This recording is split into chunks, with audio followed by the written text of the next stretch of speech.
our mind shapes our reality. कुछ pre establishment से start करते हैं.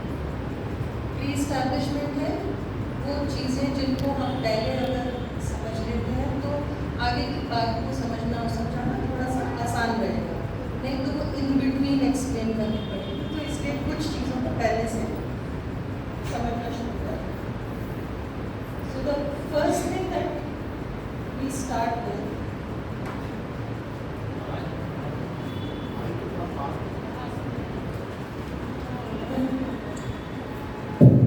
that is empirical evidence and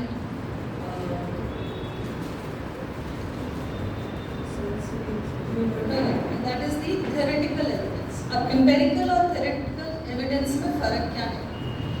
empirical evidence वो है जिसको कि हम लोग अपनी senses से महसूस कर सकते हैं.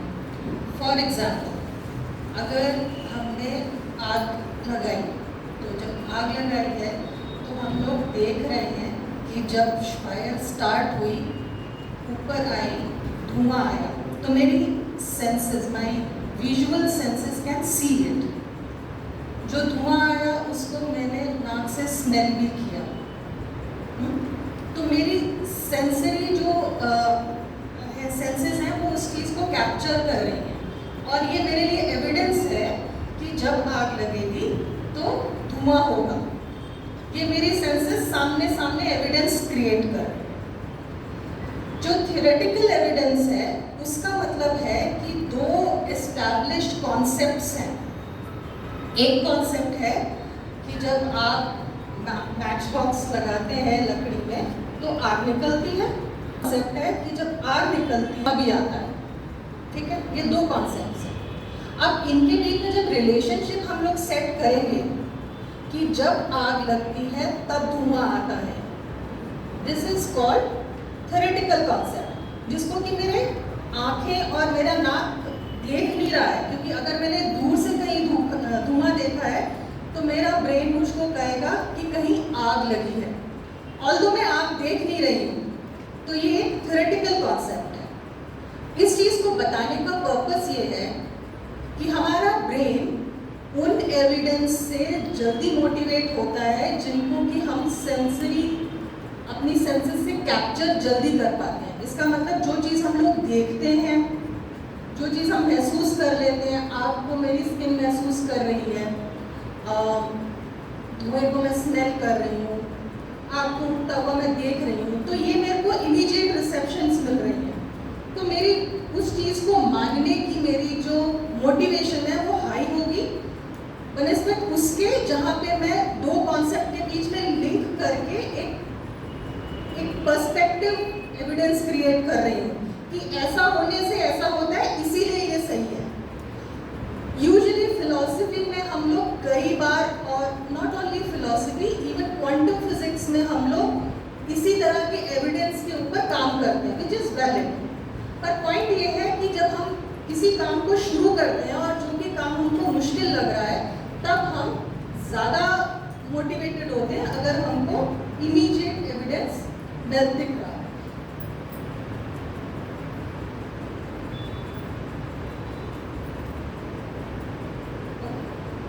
प्लेसिबो इफेक्ट को हम में से बहुत लोग जानते हैं. और अगर बहुत आसान भाषा में बोलूँ तो प्लेसिबो इफेक्ट का मतलब है वो एक चीज़ जो रियल नहीं है पर वो असर पूरा कर रही है.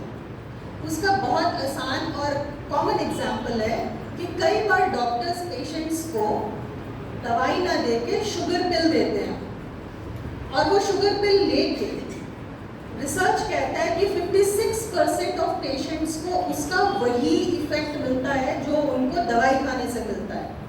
This is called placebo. इससे हम क्या एस्टैब्लिश कर रहे हैं कि हमारे थॉट्स कितने पावरफुल हैं.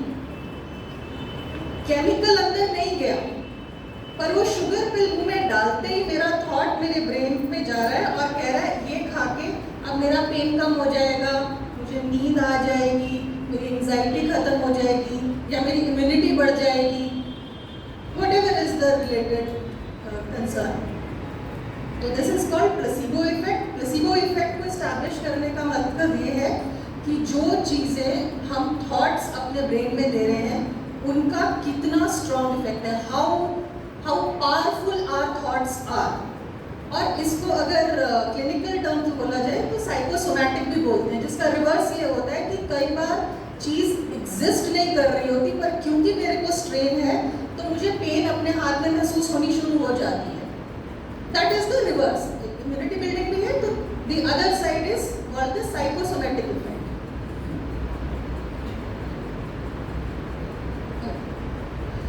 Now this also brings it into the next concept, which is the base of conversation today, called neuroplasticity. Neuroplasticity को अगर हम बहुत आसानी से समझने की कोशिश करें तो वो ये है कि हमारा ब्रेन कंटिन्यूअसली चेंज और मोल्ड हो रहा है एवरी सेकेंड। इस समय भी जितनी चीज़ें हम सुन रहे हैं, महसूस कर रहे हैं, जिनसे बात कर रहे हैं, जिनकी कंपनी में बैठे हैं, जो मेमोरी हम अपने अंदर इवोक कर रहे हैं, हर एक इस चीज़ से हमारी ब्रेन पे इफेक्ट आ रहा है। So it's a continuous process. Previous thought was कि 18 साल तक, जैसे बोलते हैं कि हाइट बढ़नी बंद हो जाती है, इसी तरह से ब्रेन को भी इसी तरह से स्टैब्लिश किया गया था कि एक एज के बाद आपका ब्रेन डेवलप नहीं होता है, वो जितना है उतना ही रहता है। पर the newer research says that it's a continuous process every time. और उसके लिए the process is called neuroplasticity. और जो काम कर रहे होते हैं वो कर रहे होते हैं न्यूरॉन्स। न्यूरॉन्स हैं बाहर के किसी भी स्टिमुलाई से, और मेरे अंदर के जो मेमोरी इवोकिंग स्टिमुलाई है उनसे मेरे दिमाग में न्यूरॉन्स जा रहे हैं। और न्यूरॉन्स दो तरीके से काम कर रहे हैं, एक कुछ नए न्यूरॉन्स को बना रहे हैं और दूसरा कुछ एस्टैब्लिश न्यूरॉन्स के बीच में कनेक्शंस बना रहे हैं। रिवर्स इज कि अगर आप किसी तरह की एक्टिविटी को करना बंद कर दें तो जो आपके एस्टैब्लिश न्यूरॉन्स हैं, जो कनेक्शंस बने हुए हैं ब्रेन में, ओवर द टाइम ग्रेजुअली वो कम होने शुरू हो जाते हैं। कई बार हमने देखा है कि जब तक हम स्टूडेंट लाइफ में हैं तो हमारी मेमोराइजिंग स्किल्स बहुत अच्छी होती हैं, बच्चों की अच्छी होती हैं, फटाफट चीज़ को फटाफट याद करना शुरू करते हैं। पर as we grow, as we age, हमारी वो स्किल्स यूज़ नहीं होती। हम लोग को मेमोराइज करने की किसी चीज़ को ज़रूरत नहीं पड़ती है। तो ओवर द टाइम, कुछ सालों के बाद अगर आप दोबारा याद करने की कोशिश करें तो it would be much more effortful for you, because those connections have become weaker, and if you are not at all using it, it may not exist any more. So that is neuroplasticity. Now neuroplasticity is a good news for us. इसका मतलब है कि हमारे पास ये power और authority है कि हम जब चाहें अपने कनेक्शंस को वीक भी कर सकते हैं और स्ट्रेंथन भी कर सकते हैं टू आवर एडवांटेज।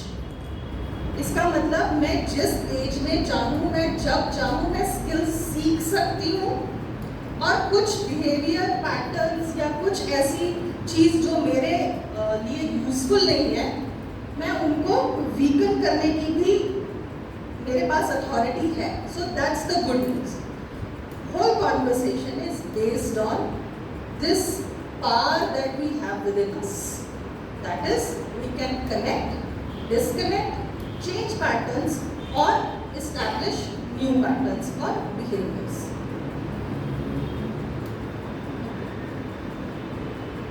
अब एक और ब्रेन की कॉन्सेप्ट के बारे में बात करते हैं, विच इज लॉस अवॉइडेंस।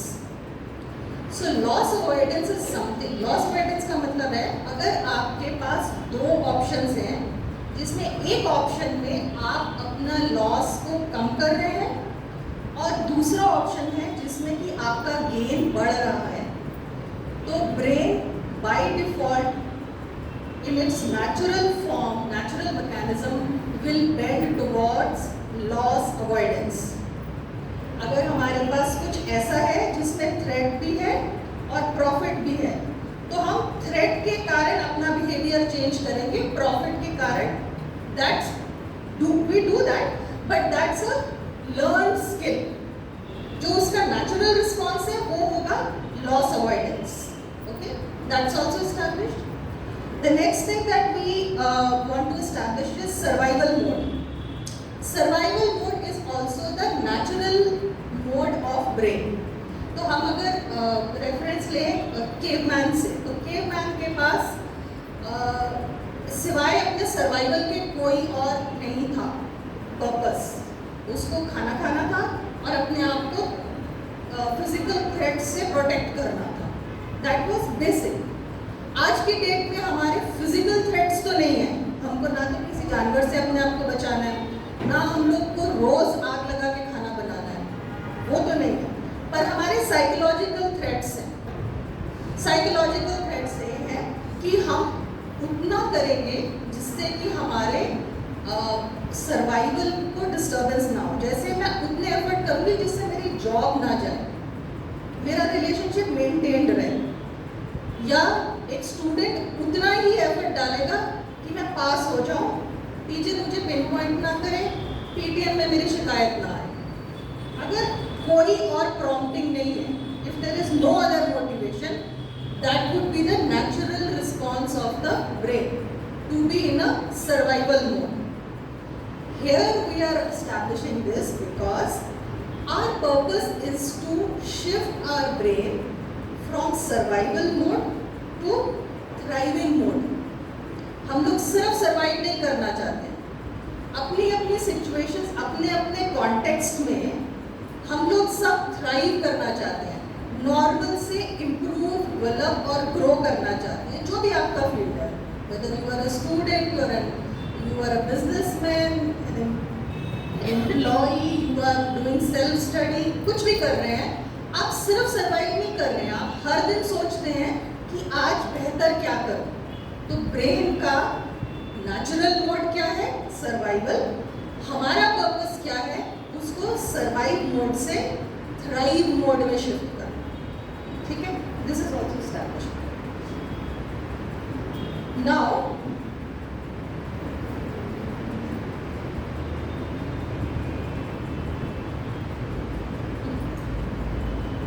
इन सब चीज़ों को एस्टैब्लिश करने के बाद what is the next thing, what is the next good news? The next good news is that we can do self directed neuroplasty. That is,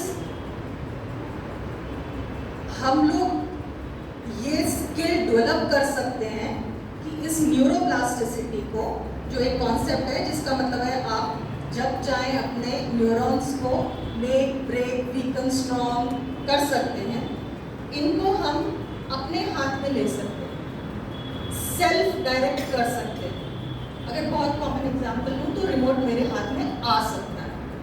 that is the good news. मुझे उसके लिए किसी और पे dependence नहीं है. Okay, अब ये सब बातें नई नहीं है. हम लोग इन चीज़ों को समझते हैं कि रिमोट मेरे हाथ में होना चाहिए, विचार बहुत पावरफुल हैं, अच्छे विचारों को रखना चाहिए. पर the first thing that we spoke about, अगर आपको उस चीज़ का एम्पिरिकल एविडेंस मिल जाता है तो आपका मोटिवेशन उस चीज़ को करने का और करते रहने का हाई हो जाता है. Okay, so that is our right now, that is what we are working.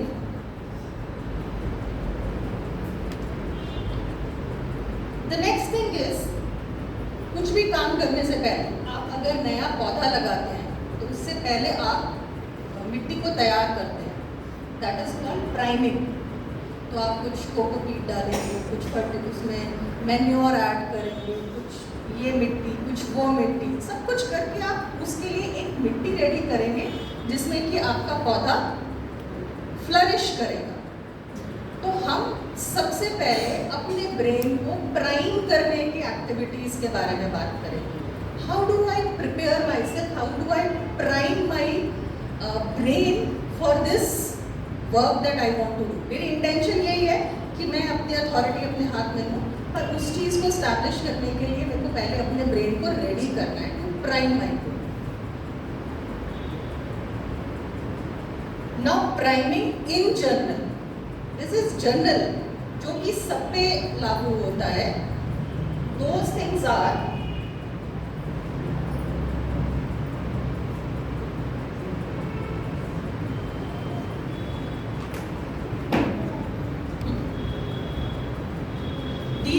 general things that we can do to prime our brain on everyday basis and in an effortless manner. क्या है? Physical activities. Physical activities क्यों जरूरी है? हम लोग अपने everyday routine में किसी ना किसी तरीके से किसी ना किसी फॉर्म में स्ट्रेस accumulate करते हैं, कुछ worries, कुछ स्ट्रेस accumulate करते हैं. उनको treat it like a toxin in your body. Those are not physical, those are your mental toxins. उनको बाहर निकालने का क्या तरीका है? Physical workout. So 30-minute physical activity is must to reduce your cortisol levels. Cortisol levels are the stress hormones, that are the chemicals that are produced in your body when you are in threat or in stress. The first thing that we need to do is, this is general, applicable to everyone, कि आपको अपना कुछ ना कुछ physical activity जरूर रखनी है as per your age, as per your state. The next thing that we need to do is reverse our rehearsed muscles. Now rehearsed muscles क्या है? हर एक रूटीन के काम को करने के लिए आपके मसल्स जो हैं वो वेल रिहर्स्ड है. आपने जैसे ही ब्रश उठाना है या कंघी उठानी है, अगर आप राइट हैंड को यूज़ करते हैं तो ऑटोमेटिकली आपका राइट हैंड ही आगे जाएगा, और अगर आप लेफ्ट हैंड को यूज़ करते हैं तो इमीडिएटली आपका लेफ्ट हैंड जाएगा. तो this is my rehearsed muscle for everything that I want to do. या मुझको बेड के एक साइड पे सोने की आदत है और उसी साइड के करवट से मुझे उठने की आदत है. वो मेरी बॉडी का, मेरे फिजिकल उसका एक रिहर्स्ड मसल है, वो मैं बार बार करती आई हूँ. तो हमको उस चीज़ को रिवर्स करना है. इसका मतलब अगर आप राइट हैंड यूज़ करते हैं तो आप लेफ्ट हैंड को यूज़ करना शुरू करें. फॉर सम टाइम आगे चलने की बजाय सैर करते हुए थोड़े से स्टेप बैकवर्ड्स लें, और वाइस वर्सा. जो भी आपको ऐसी एक्टिविटी सूझती है विच इज़ नॉन थ्रेटनिंग. अब ड्राइव करते समय आप इसको नहीं एक्सपेरिमेंट कर सकते, दैट इज़ लाइफ थ्रेटनिंग. पर नॉन लाइफ थ्रेटनिंग सिचुएशंस में इन योर एवरीडे लाइफ कहीं ना कहीं छोटे छोटे टुकड़ों में start practicing this, that you are reversing your rehearsed muscle. और रिहर्स्ड मसल क्या, अगर आप फिजिकली समझें तो जो कोई जिम जाते हैं या कोई योगासन प्रैक्टिस करते हैं, तो जो भी आप आसन कर रहे हैं, आप जैसे कुछ सालों से कर रहे हैं, तो आपका वो muscle over the time build हो जाता है. जैसे फ्लेक्सिबिलिटी बन गई, स्ट्रेच कर पा रहे हैं, रिटेन कर पा रहे हैं उसको. इसका मतलब आपने करते करते करते उस मसल को रेडी कर लिया है उस आसन के लिए. अब अगर आपको रिवर्स करना है तो दैट वुड बी एफर्टफुल, और आपके ब्रेन को एक्स्ट्रा एफर्ट करनी पड़ेगी. And that is what we want to train our brain for, कि एक ही रूटीन के लिए आपने नहीं करते रहना. You should be, we need to bring in flexibility, a fluidity in our brain, functioning of brain. क्योंकि जो भी न्यूरॉन्स अंदर आ रहे हैं वो कंटिन्यूसली आपके ब्रेन के स्ट्रक्चर और उसकी फंक्शनिंग दोनों को इफेक्ट कर रहे हैं. तो दिस इज लाइक जैसे आप अपने शरीर के लिए सब मसल्स को एक्सरसाइज करते हैं. आज एक सेट ऑफ एक्सरसाइज की, तो कल आप सोचेंगे चलो आज मैं इन सेट ऑफ एक्सरसाइजेस को करता हूँ ताकि मेरे सारे मसल्स को वर्कआउट मिले. Same thing we need to apply on our brain also. Okay, resting is important. Resting is very important because that relaxes. Again आपके जो स्ट्रेस हार्मोन्स हैं उनके लिए स्ट्रेस, उनके लिए rest as well as healthy diet. These are important things. These are proven things. इसके लिए है, मतलब even if I am not sharing it with you, you all know कि rest important है, exercise important है, अच्छा खाना, healthy खाना important है. But I am bringing this to your knowledge that this is not only good for your physical health.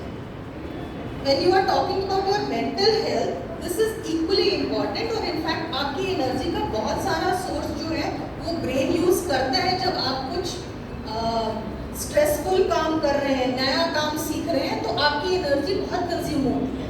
अगर आप बैठे भी हैं और आपने कुछ काम शुरू किया which is challenging for your brain, तो आप बहुत जल्दी थकावट महसूस करते हैं और भूख भी महसूस करते हैं, because your brain is consuming a lot of energy. So diet is very important. for your mental health also, for your brain also. Okay, learning new skills. Traveling. Traveling is also a skill. वो आपकी special skills को, जैसे आपको अगर एक ही रास्ता पता है, आप वहीं पे सारा टाइम करते रहे तो आप एक ऑटोमेटिक मोड में जा रहे हैं. बट जब आप ट्रैवल कर रहे हैं, आप मैप देख रहे हैं, आपका ब्रेन ज़्यादा चलता है, कौन सी डायरेक्शन, कहाँ, ये शॉर्टेस्ट क्या हो सकता है. सो ड्राइविंग, ट्रैवलिंग, ये सब जो स्टिमुलाई हैं वो आपके ब्रेन के लिए they are like they boost. आपकी जैसे फिजिकल इम्यूनिटी बढ़ती है, वैसे ही आपकी बूस्ट करता है आपकी मेंटल एक्टिविटीज़ को, आपके brain to keep it more active. Learning new skills like new language, an instrument और वट एवर इज योर, आप जिस भी चीज़ में इंटरेस्टेड है, पर लाइफ लॉन्ग कुछ ना कुछ नया सीखते रहना, वो आपके ब्रेन को हमेशा हेल्दी और एक्टिव रखता है. ओके, एंड जो आप बोर्ड गेम्स खेलते हैं घर में, और एक एज के बाद हम लोग कहते हैं क्या बच्चों की गेम है, तो बोर्ड गेम्स जहाँ पे आप लॉजिकल रीजनिंग यूज़ करते हैं, आप डिसीजन मेकिंग करते हैं. फॉर एग्जाम्पल मोनोपोली है, स्क्रैबल है, कुछ ना कुछ आपके दिमाग में चल रहा है, या फिर बहुत सारी आप तक कॉम्प्लेक्स गेम्स आ रही हैं जो कि आपको एक्टिवेटेड रखती हैं, आपको स्टिमुलेटेड रखती हैं. They are important. And last but not the least, meditation. और वो कितना इम्पॉर्टेंट है उसको मुझे इस्टेब्लिश करने की ज़रूरत नहीं है, यहाँ पे बहुत एक्सपर्ट आते भी हैं और आप लोग खुद भी अपना स्वधाय में जानते हैं कि मेडिटेशन आपके ब्रेन के लिए क्या है. और हॉर्लिक्स है, चवंतराक्ष. Anyway, so meditation, all these aspects, whatever we have just gone through, are in general good for your brain. अब बात आती है जो जिसको कि हम लोग ढूंढ रहे हैं, वो है कि अगर कोई स्पेसिफिक गोल है जिसके लिए मैं अपने ब्रेन को ट्रेन करना चाह रही हूँ, कोई कुछ मैं अचीव करना चाह रही हूँ, which can be anything, which can be health also, which can be a new skill also, which can be my professional goal also, anything. तो अब बात हम करेंगे a specific goal oriented आपका ब्रेन आप कैसे प्राइम कर रहे हैं, a specific goal.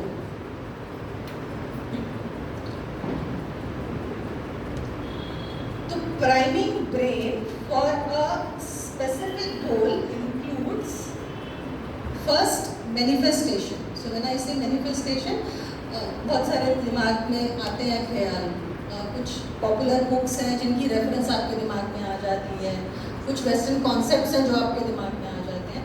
But for to start with, manifestation it's a journey which is starting from your desire to your end goal. जो आप चाहते हैं और आप एंड गोल तक जहाँ पहुँचते हैं, जिसमें कि अलाइनमेंट ऑफ योर बिलीव्स और आपके एक्शंस का भी होना ज़रूरी है. सो जब मैं मैनिफेस्टेशन वर्ड यूज़ करती हूँ, तो it is not only an imaginary ख्वाहिश. एक पॉपुलर सा सेंटेंस है कि किसी चीज़ को अगर आप शिद्दत से चाहते हैं तो पूरी कायनात उसके लिए काम करना शुरू कर देगी.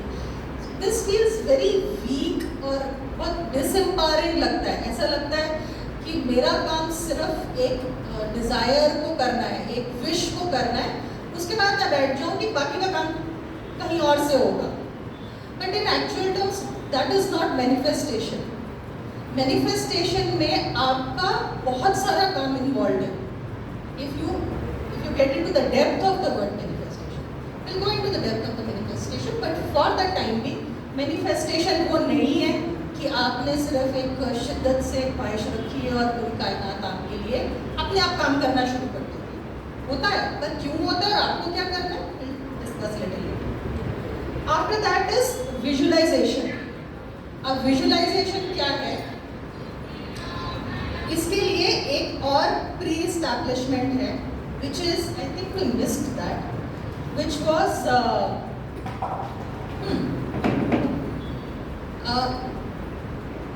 There was an experiment done in Harvard sometime back by a neuroscientist. उन्होंने 2 सेट ऑफ वॉलंटियर्स को इस्टेब्लिश किया. एक सेट ऑफ वॉलंटियर जो है उनको पियानो में 5 नोट्स को यूजिंग ऑल 5 फिंगर्स प्ले करना है. मतलब जो भी वो प्ले कर रहे हैं पियानो पे 5 उंगलियां यूज होंगी. 5 उंगलियों को यूज करते हुए उन नोट्स को उन्होंने बार बार करना है 2 घंटे तक और 5 दिन तक करना है. एक सेट ऑफ वॉलंटियर्स के साथ ये किया गया और हर दिन उनके इस एक्टिविटी के बाद और 5 उंगलियों को यूज करते हुए 2 घंटे तक पियानो प्ले करना आसान नहीं है. तो you rest, you shake your hand, after that you resume again. 2 घंटे तक ये एक्टिविटी रही और उन सब वॉलंटियर्स के ब्रेन को स्कैन किया गया every day. The next group of volunteers को वही करना है पर बिना हाथ हिलाए. वो टेबल पे बैठे हैं, उन्होंने हाथ फिंगर्स अपनी फ्लैट रखी है और आंख बंद करके इमेजिन कर रहे हैं कि हम वो 5 नोट्स प्ले कर रहे हैं. वो भी इसी काम को 2 घंटे तक करेंगे 5 दिन. पहले सेट ऑफ वॉलंटियर्स जिन्होंने एक्चुअल काम किया था और दूसरा सेट है जिन्होंने इमेजिनेशन में पियानो को प्ले किया है. स्कैन रिपोर्ट्स ने बताया दोनों की, अगर आप दोनों को साथ में रखें you can get this information in Google. I give you the scientist name. Scan reports are exactly the same. और जिन उंगलियों को यूज करने का कनेक्शन आपके ब्रेन से है 5 दिन के बाद वहां पे एक मसल जैसी डेवलप होनी शुरू हो गई. इसका मतलब कुछ कनेक्शंस डेवलप होने शुरू हो गए. A strong muscle which is जो हम फिजिकल काम भी करते हैं. अगर हम स्क्वाट्स कर रहे हैं तो अपने थाइस मसल स्ट्रॉन्ग हो रहे हैं. सिमिलरली उन एक्शंस को करने के आपके ब्रेन के मसल्स जो हैं एक पोर्शन में वो उतने ही स्ट्रॉन्ग हुए जितने कि उनके हुए जिन्होंने इमेजिनेशन में पियानो को प्ले किया. So this established that brain can not differentiate between reality and imagination. So this was a bonus for us. यहाँ पे हमारे को एक और अथॉरिटी मिल रही है कि ब्रेन को नहीं समझ में आ रहा कि ये रियलिटी है या ये इमेजिनेशन है. So we can play here also. ये भी हमारे एडवांटेज के लिए है. अगर आप कोई गेम खेल रहे हैं और आपको दूसरी टीम की वीकनेस पता चल जाए, आपको मजा आ जाता है ना कि अब ये मुझे पता है कि ये इस तरह से नहीं खेल पा रहे हैं और ये इनकी वीकनेस है. I can play here and beat them. तो हमको जो ब्रेन जो हमको नचा रहा है उसकी ये वीकनेस पता चल गई है कि उसको इमेजिनेशन में और रियलिटी में डिफरेंशिएट नहीं करना आता है unless you are very very trained for that. हम लोगों में जनरली जिन्होंने वो स्किल्स डेवलप नहीं की है इट कैन नॉट डिफरेंशिएट. अब इस चीज को हम लोग कैसे यूज कर रहे हैं? हम लोग यूज कर रहे हैं विजुअलाइजेशन. विजुअलाइजेशन है a visual rehearsal of your goal. आप इमेजिनेशन में अपने आप को अपने गोल पे पहुंचा हुआ महसूस बार बार कर रहे हैं. You are rehearsing it over and over again. अब आपके ब्रेन को नहीं पता कि एक्चुअली हो रहा है या ये इमेजिनेशन है. तो आपका ब्रेन क्या करेगा? It would start responding in the way that you have reached there. ठीक है? So that is also to our advantage. The first is manifestation, second is the visualization. The next one is fake it till you make it. pardon, yeah, fake it. Fake it till you make it. Next one is action mode. अब action mode क्या है? इसके लिए generally use होता है vision board also, but I would like to use the term action board for it because that gives you direct instructions to your brain. हम लोग को बहुत सारी चीजें पता होती है कि मुझे पता है, I know it, but again the same thing. जब आपको sensory evidence मिलता है, sensory evidence इस केस में क्या है? आपको लिखा हुआ दिख रहा है. जब आपको लिखा हुआ दिख रहा है, that's a stronger evidence for your brain to act upon it. ठीक है? तो आपका एक action mode जो है, that helps you a lot. And more or less हम लोग जैसे to do list बना लेते हैं in a smaller way. आपके अगर bigger goal है तो with the help of many tools, your action board would be different and it would be a more strenuous process. But generally for every day, हम लोग to do list बनाते हैं ना, दिखती है तो दिमाग काम करता है. So again the same. And then the next thing is affirmation. Affirmation is a self assurance. बच्चा जब काम करता है तो कुछ भी अचीव कर ले, अगर वो चलना भी बिना गिरे सीख जाए तो वो माँ की तरफ देखता है, because it is looking for assurance. हाँ बहुत अच्छा. तो हम लोग को अपने आप को एश्योर करना कितना इम्पोर्टेंट है. हम लोग बहुत जल्दी क्रिटिसाइज करते हैं अपने आप को, पर अगर हम कुछ भी मूवमेंट ऐसी कर रहे हैं which is towards our goal, तो we need to appreciate that. Affirm, बार बार अपने आप को एश्योर कराना जरूरी है कि हाँ ये हो रहा है. और उसमें हम लोग क्या इंक्लूड करते हैं? Gratitude. Gratitude which is a very very strong thing. Gratitude के बारे में again I need not explain more. That is well covered in many of the pravachans. Okay, so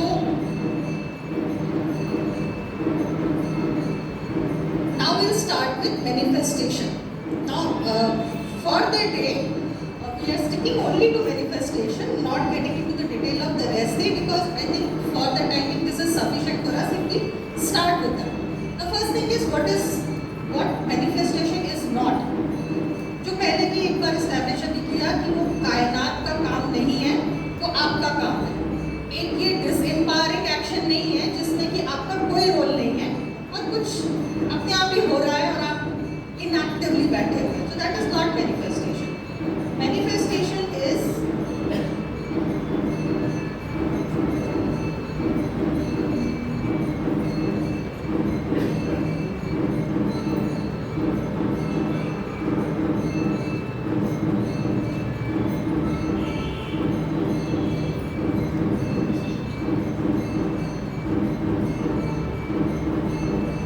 पीछे था, पीछे वाले स्लाइड में. इससे आगे पीछे जाओ. So manifestation includes a journey from your desire to your reality, and that is what we started with. That how your brain can change your reality. So that journey is manifestation. अब उस journey में आप क्या क्या कर रहे हैं? And it is based on a very strong thing, which is repetition and intensity of your emotions. वो शिद्दत वर्ड जो यूज कर रहे हैं ना, शिद्दत का मतलब है आप उस चीज को बहुत लाइट मोड में नहीं यूज कर रहे हैं. फॉर एग्जाम्पल, आप किसी जगह नई जगह जा रहे हैं और आपको लग रहा है कि वहाँ की अगर आपको लैंग्वेज आती है तो आपके लिए बहुत कन्वीनियंट हो जाएगा. मान लीजिए आप केरला जा रहे हैं और आपको लगता है कि मलयालम के कुछ वर्ड्स आएंगे तो it would be easier for me, मैं चीज़ों को ज़्यादा स्मूथली मैनेज कर पाऊँगा. तो इसमें मेरी शिद्दत नहीं है. This is something that I would like to. पर इमेजिन अगर कोई किसी मलयाली से शादी करने की सोच रहा है, तो उसकी डिज़ायर और उसकी स्ट्रेंथ और उसकी intensity of approach towards learning Malayalam would be very high. तो यहाँ पे जो क्रूशियल चीज़ है वो है रेपिटेशन और इंटेंसिटी ऑफ इमोशंस. बच्चों को भी हम कहते हैं जो करिकुलम में रिपीट करो, जो करना चाहते हो स्ट्रेंथ लाओ अपने थॉट्स में. The strength of thoughts are the intensity of emotions. कुछ चीज़ों में हम इमोशंस नहीं अटैच करते हैं. अगर मैं घूमने जा रही हूँ तो मलयालम सीखने में मेरी इंटेंसिटी ऑफ इमोशन नहीं है, जीरो है, कन्वीनियंस है. पर if it's a marriage with a Malayali तो मेरी इंटेंसिटी है, मेरे को स्ट्रॉन्ग अर्ज है कि हाँ मेरी कम्युनिकेशन इंप्रूव होगी अगर मैं सीखती हूँ. So that is one. Now manifestation is action of building your brain muscles. आपके ब्रेन मसल को आप कैसे डेवलप कर रहे हैं? Like you develop your physical muscles, you are doing the same thing for your brain. Repetition से, बार बार करके, बार बार विजुलाइज करके, all this gamut of activities are included when you say manifestation. So Just be very clear, manifestation is not a disempowering action, disempowering state. It's a very very empowering thing wherein you are involved. आपकी बहुत सारी चीजें involved है, then it's a manifestation. Okay. अब this also says that after learning.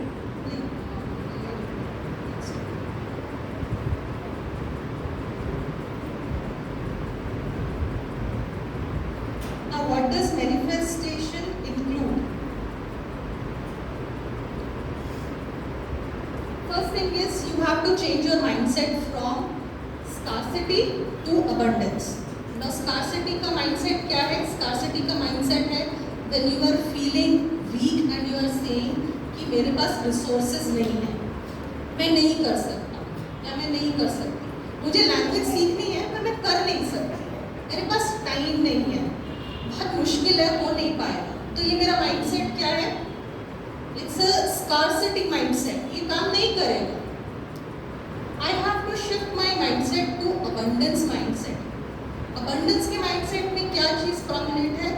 One thing that is very prominent in is gratitude and the next thing is reframing.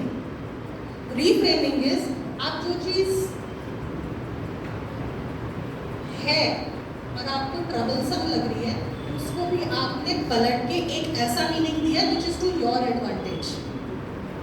अगर मेरी को कोई भी सिचुएशन ऐसी लगती है जिसको जो कि चैलेंजिंग है मेरे लिए, अगर मेरा ब्रेन उसको रीफ्रेम कर लेता है मेरी एडवांटेज के लिए कि अच्छा ये तो हुआ पर इसमें से मुझे ये तो मिला, दैट इज कॉल्ड रीफ्रेमिंग.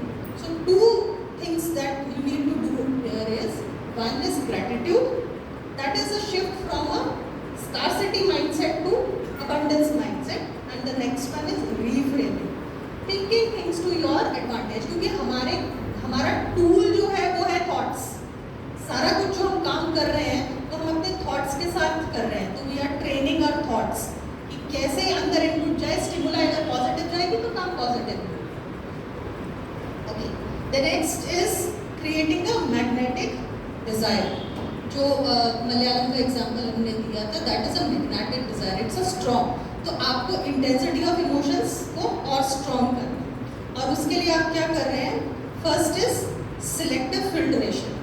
तो आपके ब्रेन को अगर कोई प्रॉम्प्ट नहीं मिलता तो वो सारी इंफॉर्मेशन को फिल्टर आउट करके सिर्फ वो इंफॉर्मेशन अंदर रखता है जो कि आपके सर्वाइवल के लिए ज़रूरी है, सिर्फ उतनी ही जाएगी.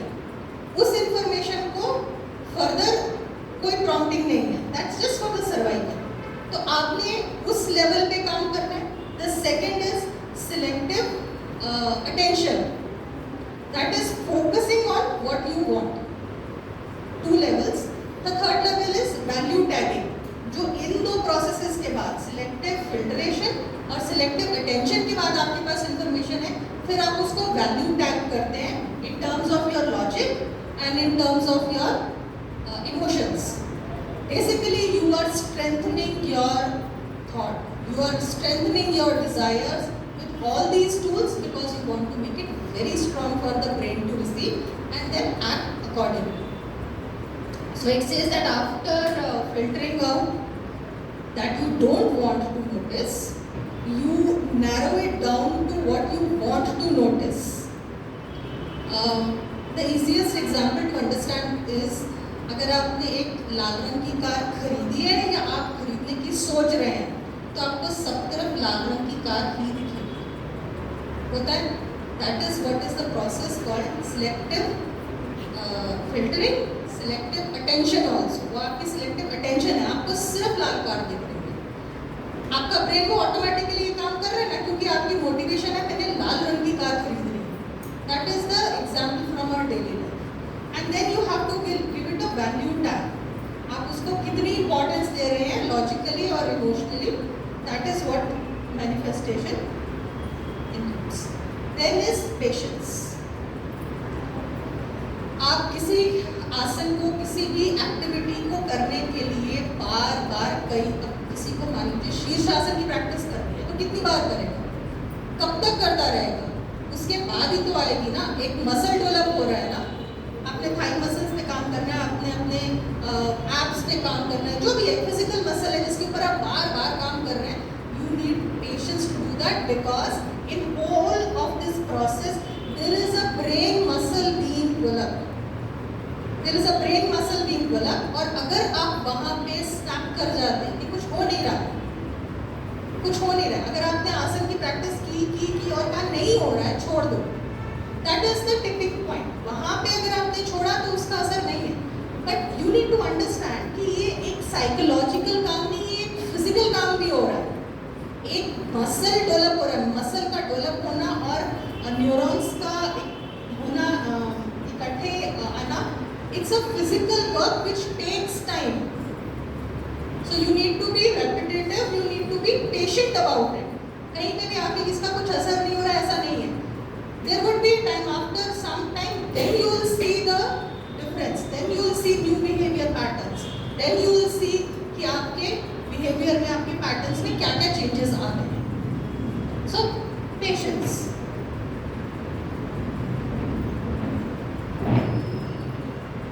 Okay. Now, what are the steps that we can include in manifestation?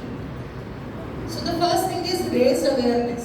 Raised awareness है कि आप डेटा इकट्ठा कर रहे हैं, आप अपने आप को ऑब्जर्व कर रहे हैं कि मैं क्या कर रही हूँ, मैं कैसे कर रही हूँ, क्या क्या रिएक्शंस हो रहे हैं, मैं किस समय रिस्पॉन्ड करती हूँ, मैं नहीं करती हूँ, मैं अवर्सिव हूँ, मैं whatever is your pattern, you are observing it, you are collecting the data about it। और उसके लिए बेस्ट काम क्या हो सकता है? जर्नलिंग, लिखना। आप अगर लिखते हैं अपने पैटर्न्स को, अपने थॉट्स को with a goal in your mind, random नहीं, आज मैंने खाया, आज मैं यहाँ गई, इसको मुझे ऐसा करना, आपके रिएक्शंस क्या हैं towards your goal. If you are journaling that specified thing, तो आपको ओवर द टाइम अपने पैटर्न समझ में आते हैं कि मैं किस चीज़ के लिए क्या रिएक्ट या रिस्पॉन्ड कर रही हूँ। सेकेंड थिंग, ये आपकी खुद की हैंड राइटिंग है, तो आपकी रिलेटेबिलिटी है, आपकी रिस्पॉन्सिबिलिटी और आपकी ओनरशिप है, आप उससे मुकर नहीं सकते। अगर आप कोई सेल्फ हेल्प बुक लेते हैं, उसमें जो लिखा है वो थॉट किसका है? एक ऑथर का है, स्क्रिप्ट जो है उसकी है, इट्स अ प्रिंटेड थिंग, आपकी ओनरशिप नहीं होती है। सेल्फ हेल्प बुक्स इसीलिए इतनी यूजफुल नहीं होती because there is no ownership, there is no connect related. पर अगर आप जर्नलिंग कर रहे हैं तो आपकी अपनी हैंड राइटिंग है, आपके अपने थॉट्स हैं विच यू आर कलेक्टिंग, और आपकी उसके साथ ओनरशिप है, रिलेटेबिलिटी है। ओके, तो it's again a small exercise about how you can build up your awareness. और इसमें इट्स लाइक अ रिचुअल, और उस रिचुअल को हम लोग क्यों कर रहे हैं? बिकॉज आपकी सेंसेस इन्वॉल्व है, तो आपकी एविडेंस बिल्डिंग इन्वॉल्व है।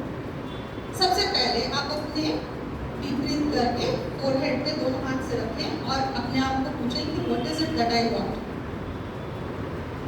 Stay with that. After some time when you get that logical answer, it would be a logical answer, you keep hand on your heart and then with deep breath again ask why do I want this. That would be your emotional response. After that put on your gut, on your stomach. After 5 deep breath, again ask the same question. Do I really want? अब ये आप ये checks किए, और इस ritual से आप क्या कर रहे हैं? काम आपका ब्रेन कर रहा है, पर आप अपने आप को ये सेंसरी मैसेज दे रहे हैं कि मैं इस समय अपने लॉजिक से काम कर रहा हूँ, इस समय मैं अपने इमोशंस के साथ काम कर रहा हूँ, इस समय मैं अपनी इंट्यूशंस के साथ काम कर रहा हूँ। काम अलग हो रहा है, पर आपके दिमाग के लिए आपको ये रिचुअल्स करके उसको एविडेंस बिल्डिंग करना है, एंड दैट्स हेल्प्स। हम बहुत कुछ काम ऐसे करते हैं जिसमें कि हम अपने सेंसेस को इन्वॉल्व करते हैं because that makes the experience more stronger for us. That's one thing that you can do. The other thing that we discuss was journaling, that is very very helpful. Now focus attention के लिए आपको we just shared it some time कि आपको उसको data को collect करना है, then it is also your patterns को नोटिस करना है, then being, not only doing it, being. अगर आपकी डूइंग और बीइंग डिफरेंट है, आप कर कुछ और रहे हो, there is a conflict, that doesn't help, then that फिर ब्रेन कंफ्यूज हो रहा है। तो आप जो कर रहे हैं और आप जो सोच रहे हैं उनकी अलाइनमेंट जरूरी है। That is what we started with manifestation, it is the alignment of your being and your doing. अगर मेरा बीइंग कुछ और है और मेरे एक्शंस कुछ और हैं, then you can not manifest there. Deliberate practice, deliberate practice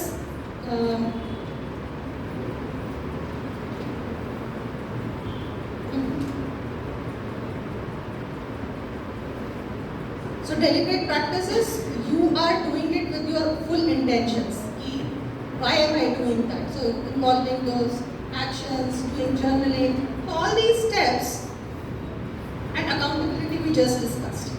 So that is another thing that brings in your manifestation to a stronger point. आपके signals को strong करने के लिए ये सारे rituals, ये सारी words वगैरह दिए गए। Okay. So by this we come to an end of what we have just started with, which was the purpose of this sharing this piece of information was, one, you are empowered to change your brain the way you want and the day you want, applicable to everyone, whether you are a kid going to school, you are a retired person, you want to change your lifestyle, you want to change your mindset, anything, anything. This information is just to share with you that you are a powerful being on your own. आपका remote किसी के पास नहीं है। कुछ tools और techniques आपके साथ share की गई हैं जिनके साथ आप इस काम को शुरू कर सकते हैं। Sometimes you need help.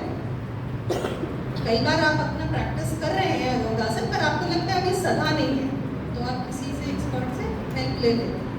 This is not related with mental disturbance, this is your mental strengthening. Immunity जैसे फिजिकल के लिए आप च्यवनप्राश कहते हैं। So all these things are, all these tools, techniques जो आपको एक पूरा एविडेंस बिल्ड करके बताया गया है, that is only because it helps you strengthen your mind, your abilities, and based on the fact of neuroplasticity. With that, I am at the end of what I wanted to share with you. Right now, I have just one question that if you think you can, you may answer it. जो कुछ भी information अभी share की गई है, is there anything in your daily life that you think you can use it for? कोई immediately जो चीज़ दिमाग में आती है, आपको न्यूरोप्लास्टिसिटी पता चल गया, आपको अपनी अथॉरिटी पता चली, is there anything in your everyday life that you think you can use it for?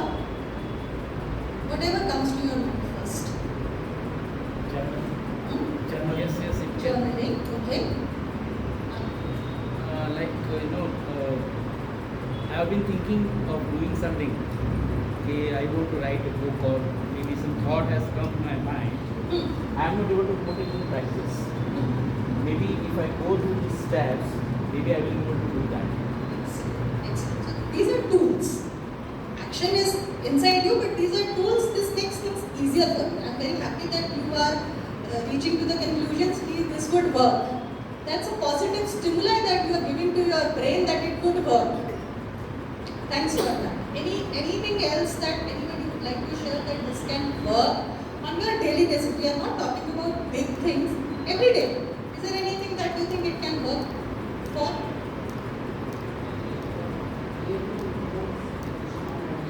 Pardon?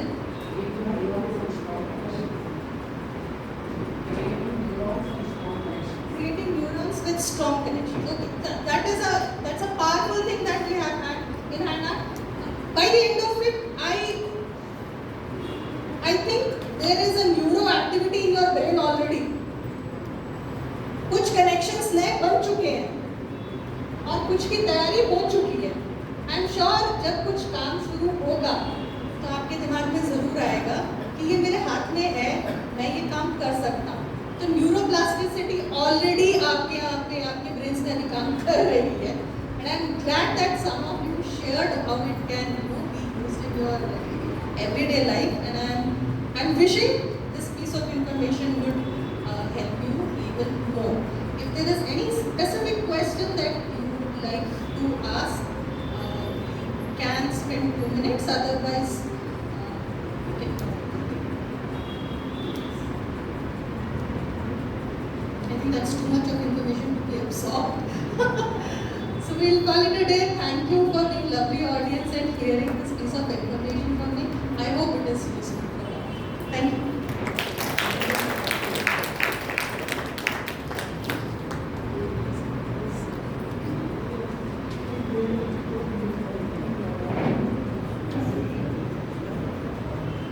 ओम बहुत बहुत धन्यवाद निधि जी का. I think this was a really super session.